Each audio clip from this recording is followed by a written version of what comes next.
inyo.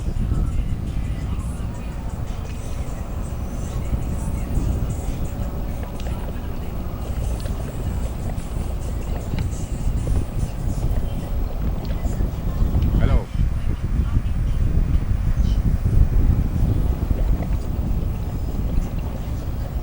Okay.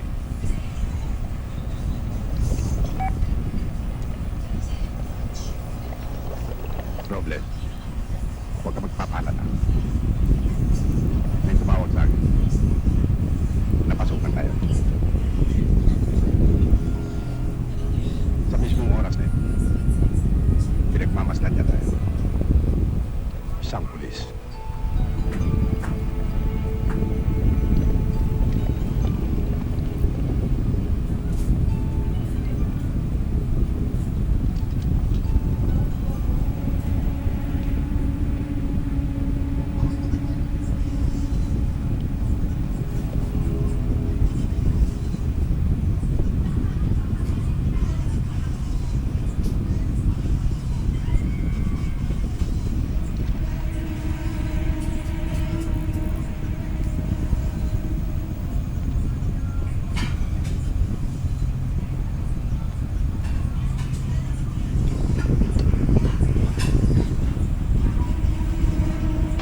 Bakit kayo natraso?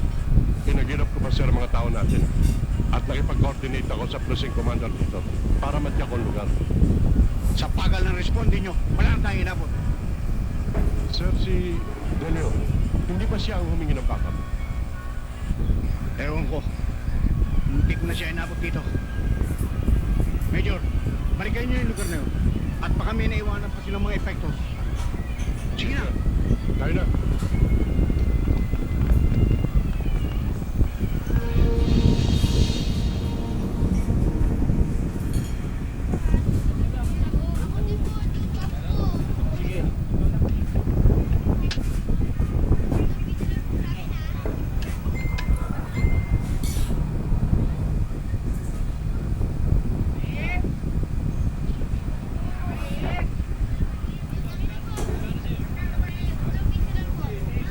Colonel!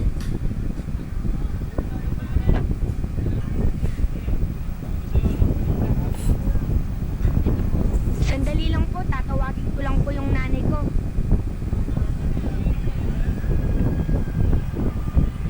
Inay!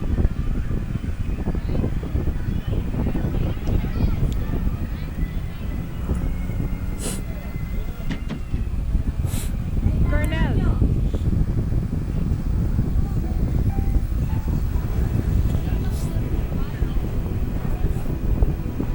Si Ador.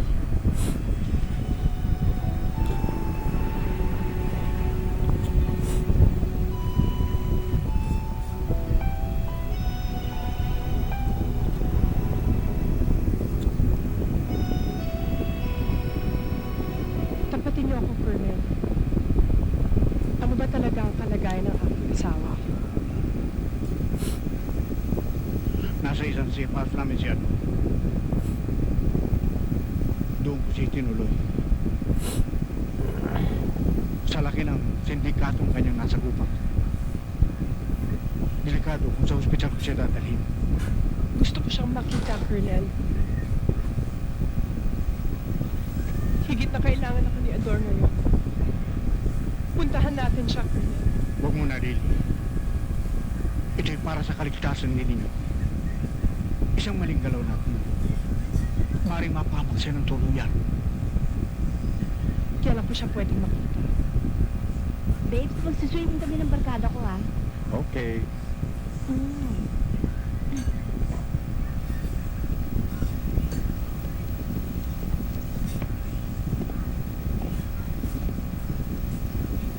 Gusto ko lang malaman kung ano talaga nangyari.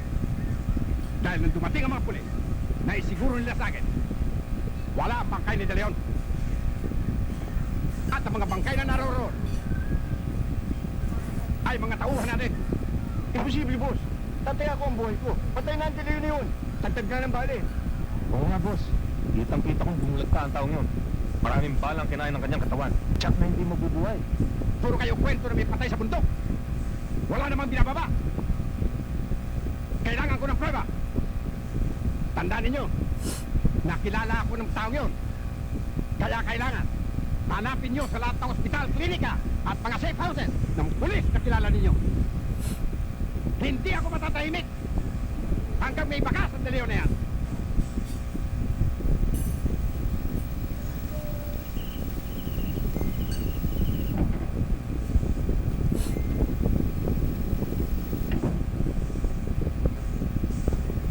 Dad, huwag ka na masyadong magpuyat. Wala ka nang pahinga nito mga nakaraang araw, eh. Tulog ka na, huwag ka na. Sige naman, mauna ka na. Ubusin ko lamang ito. Susunod na ako sa'yo. Sige.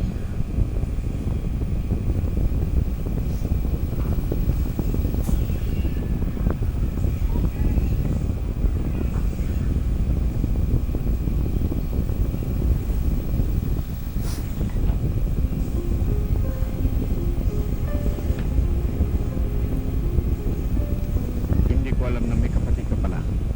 Meron, sir. Pero matagal na panahon na rin.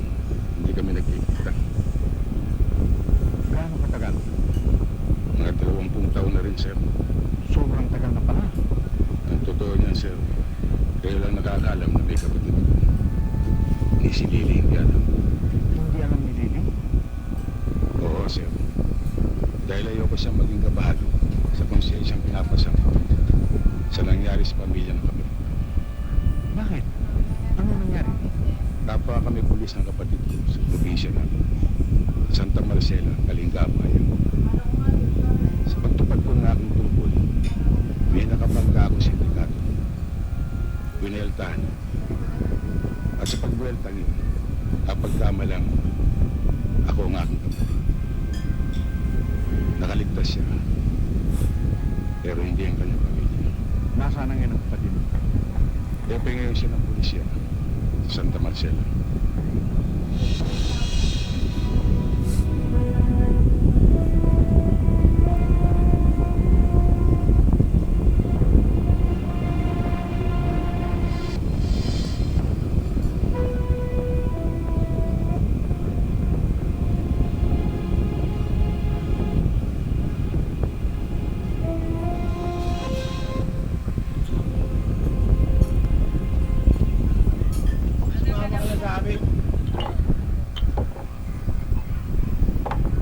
Teka, namumukhaan kita.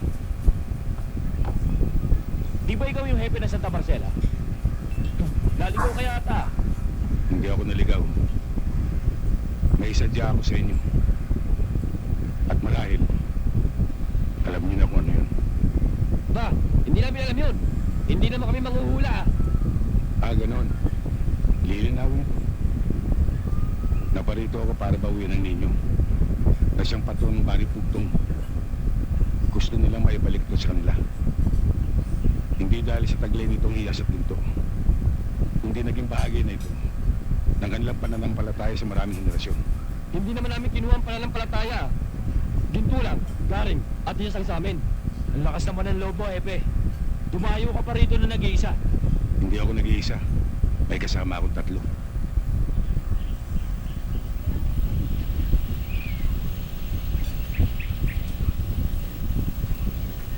Niloloko yata tayo nito ah. Oo nga eh. Hindi ko kayo niloloko. Ito nga isa eh. Ito pa yung 2.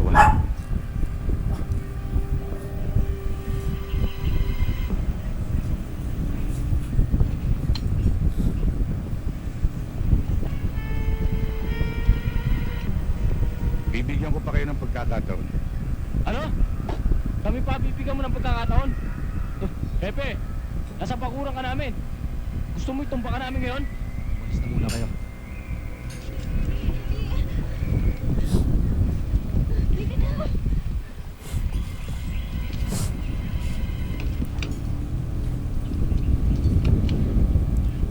Ibalik nyo lang ang ninyo para wala tayong problema. Anong problema? Ikaw ang may problema. Pumasok ka sa umunay. Baka hindi mo kami kilala. Kilala ko kayo. Kayo yung pangkat na sinukan ni Carico. Dahil pang sarili lang ang lakad ninyo. Kinakasangkapan nyo lang inyong simulain para mangurakot, mangulumbat at pumatay ng tao ng walang dahilan. Ang daming pagsasat!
Balitang-balita ang bigla ang piyesta sa Barrio Bugtol dahil sa pagkakasoli nyo ng mahal na santo nila.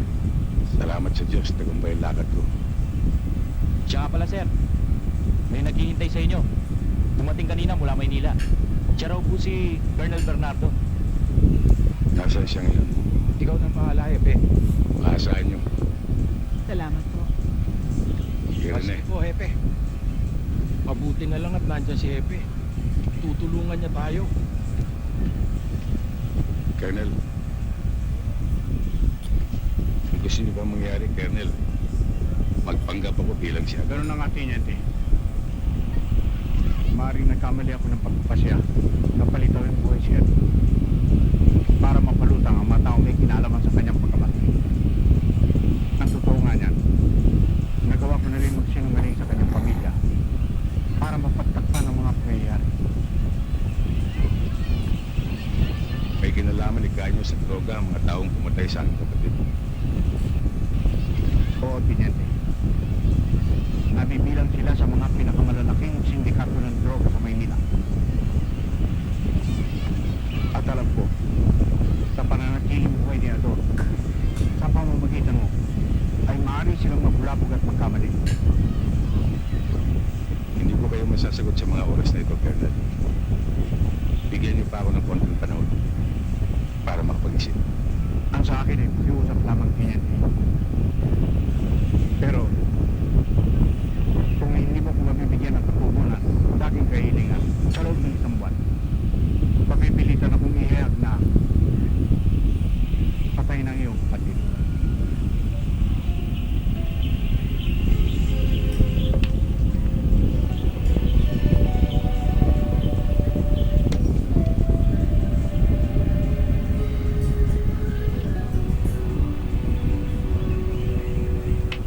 Si Hepe, malalim ang iniisip.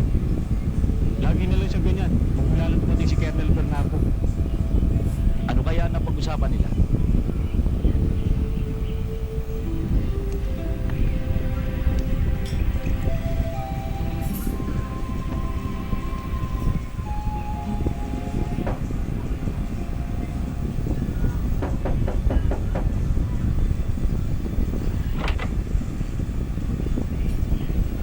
Magandang araw sa Elini. Tuloy po kayo, Colonel. Kamusta na si Ador, Colonel? Ang totoo niyan, Lili. Kasama ko siya. Nariyan din siya baba. Sandali lang, Lili.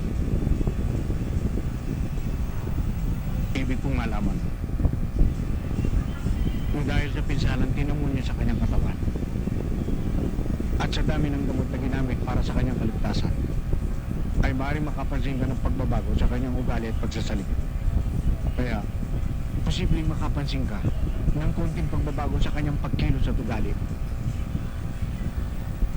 Kaya ihanda mo na iyong sarili. Saan naman kakaiba ang makikita mo sa kanya?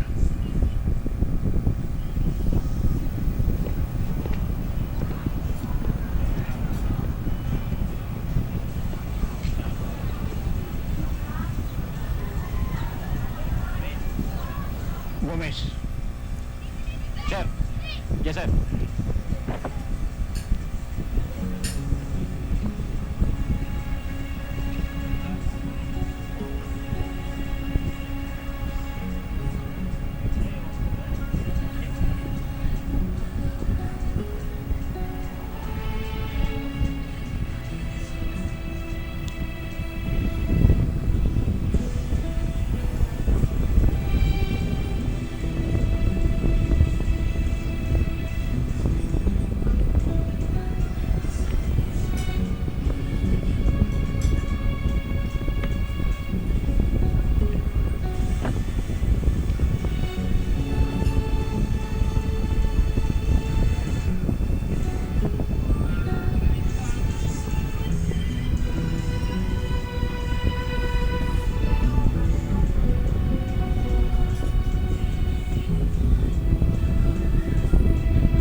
kasama. Tingnan niyo kung sinong naririto.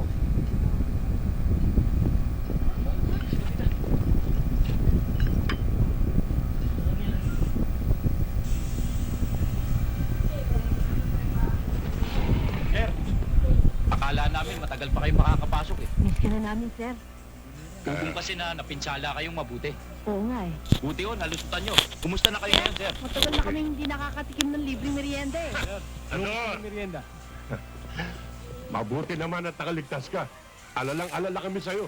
Abay, malaking kawalan sa departamento pag nawala ka. Hindi ba kailangan ng selebrasyon ngayon? Oo, sir, matagal na tayo walang happening. At ako ang sagot! Sir, dito kayo. Narito yung tropa. Oo nga naman. Oh, doon tayo, Dor.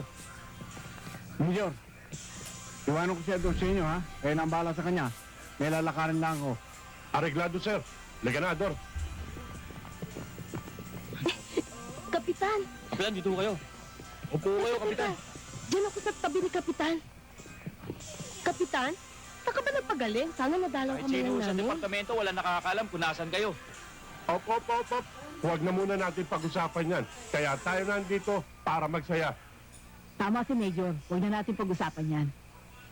Kapitan, ano ba talaga nangyari? Google, Sir, baka makalusot lang. Sir, orderin ko na po ba yung paborito niyong pagkain? May bote ho ako sa bahay. Baka gusto niyo, inumin natin mamaya. Pambihira ka naman. Hindi naman umiinom si Sir eh. Isang kape muna para kay Kapitan. Manang, isang kape nga ako dyan. Pangalawang buhay niyo na yan. Kaya dapat sa susunod, mag-iingat na kayo. Salamat sa paalala, Ed.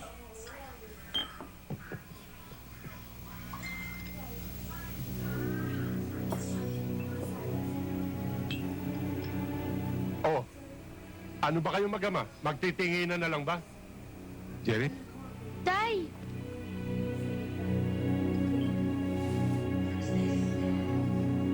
Yan na nga ba sinasabi ko eh. At ikaw, anong itataya mo ang buhay mo na patay na si De Leon? Pero boss, tumahimik ka! At ikaw, ano sinasabi mo maraming kinain bala ang katawan niya? Ayun, buhay na buhay pa. Boss, baka may sa pusa yung pulis na yun ah. Yan ang problema nyo. Maraming paraan para patayin ang pusa. Pero, ang hirap kasi sa inyo, walang nakakalam. Tandaan ninyo, hindi lang ako ang nakita niya. Pati kayo! Kaya, lelo muna tayo. O, De Leon, napatawag ka. Sir, may problema ako. Bakit? Nakahalata ba? Ay, hindi ko, sir. Niyayaya akong liling matulog eh. Ador, halika na. Matulog na tayo. Oo, nandyan na. Narinig mo ba yun, sir? Oo. Paano ito, sir? Anong gagawin ko? Teka ha. Sir? Teka muna. Ador, ang tagal mo naman. Nandyan na, Lily. Paano ito, sir? I-praise the ball mo muna. Press the ball, sir. Sir, hindi naman basketball ito eh. Ikaw na ang bahala. Humingi ka ng timeout. Sir, time out. Sir, Sir? Sir? Ano ba yung pinag-usapan niyo, Dad? May freeze the ball at time out pa akong narinig.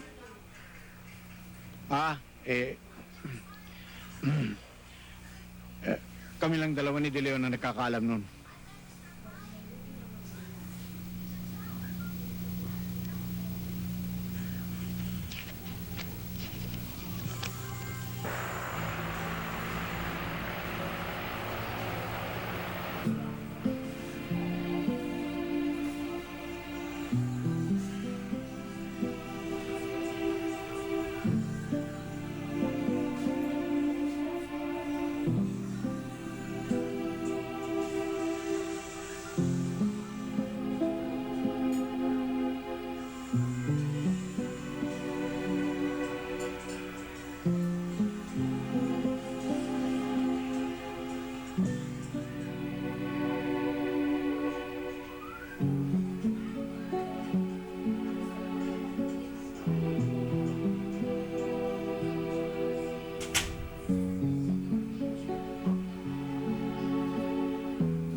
Ayos ah.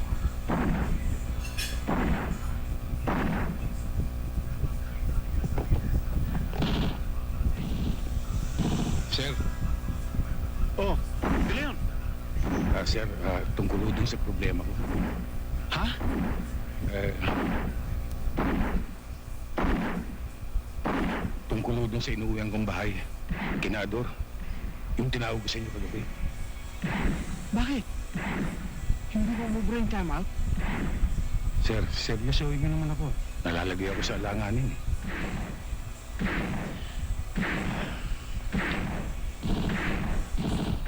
Alam mo yan sitwasyon mo yan ang hindi ko napagandaan eh. Ano kaya kung magdahilan ka na lang?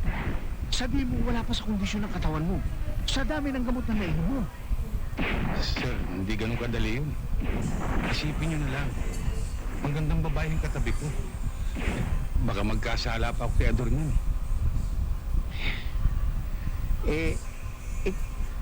Magsakit-sakitan ka na lang. Yung bang, kunyari palagi kang giniginaw. Sir, hindi naman pwede. Gabi-gabi, giniginaw na lang ako. Oo nga no. Baka lalo kang mayakap no. This oras ka na ng gabi umuwi. Yung